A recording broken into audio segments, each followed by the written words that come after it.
Hello guys, आज चाहिँ म मेरो सोल्डर्स र लेगको वर्कआउट सेयर गर्न गइरहेको छु। ल अब सुरु गरौँ है त।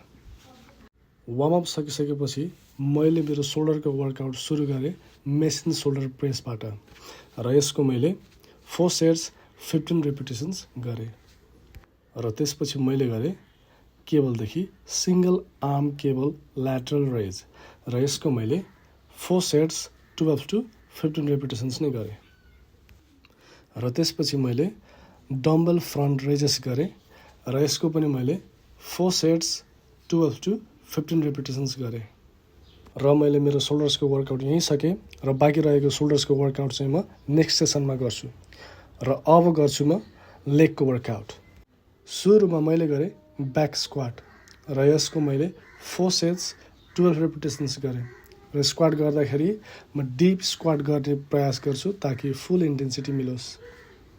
त्यसपछि मैले गरेँ लेग एक्सटेन्सन र यसको पनि मैले 4 सेट्स 12 रिपिटेसन्स गरेँ र त्यसपछि मैले गरेँ मेसिन सिटेड काफ राइजेस र यसको मैले 4 सेट्स 15 रिपिटेसन्स गरेँ टिल फेल्युर र यति गरेर मैले मेरो सोल्डर्स र लेगको वर्कआउट यहीँ सकेँ।